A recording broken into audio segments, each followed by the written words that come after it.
And we'll return to that story later in the program, when we hope to cross over to the region and speak to our correspondent who's been monitoring developments there. Now, the first US ambassador to Sudan in 25 years has arrived in Khartoum to take up his post. It's the latest sign of improving ties since Washington removed Sudan from its list of state sponsors of terrorism in December 2020.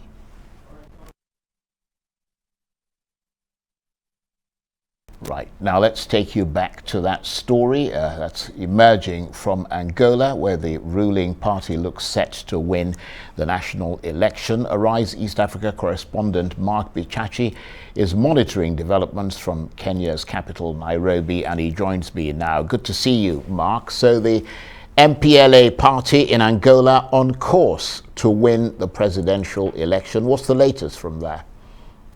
Well, with about 86% of the ballots cast counted, they have a comfortable lead at 52%, and the opposition were getting below 44%. Now, what this means is that the ruling party is slated to win an election, but it is winning an election where the UNITA has said that this election, the vice presidential candidate has said that he does not trust these results, sparking fears that there might be post-election violence. So the question really remains, will UNITA agree to these results, and how will the supporters of UNITA, who are mostly the youth in most of the urban centers in Angola, accept these results, since they feel that MPLA has let them down over the last 5 decades or so?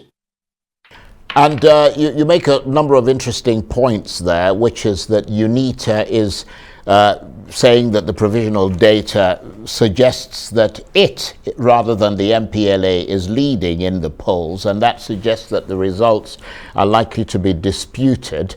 But you also talked about the criticism against the MPLA, that it failed to tackle inflation, poverty and unemployment despite Angola's huge oil wealth. I mean, is that criticism justified? Well, it is justified. The level of unemployment and poverty in Angola is quite huge. It's appalling, honestly.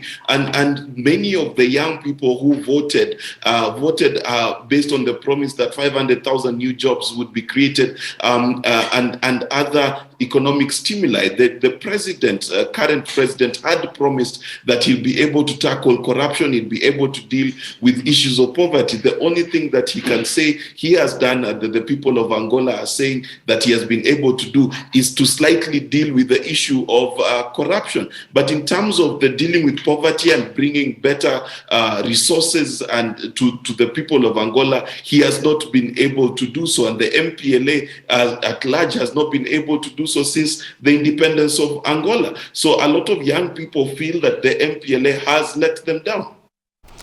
But from your assessment so far, there's been no noticeable or visible incidents of violence or disruption or anything like that?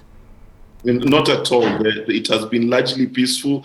There's been 80,000 police officers deployed across the country. The ruling party had asked that people wait for the results with serenity, and they seem to have done so quite well. So unless UNITA decides to complain about the results and ask their supporters to join them either in protest or something of the sort, it is expected that the situation will remain calm in Angola, especially given that the results have not taken too long.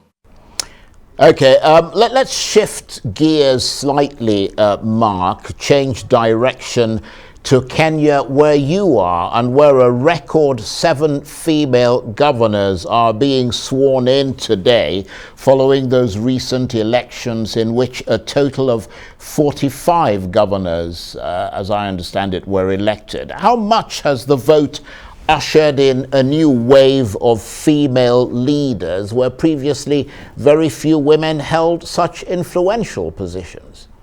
Yes, indeed. When we did the first round of gubernatorial elections, there was no female governor. We improved to 3 in the last dispensation, and now we are up to 7. Now, this is against the backdrop of Kenya's constitution that insists that the majority should not exceed 2/3 of any gender.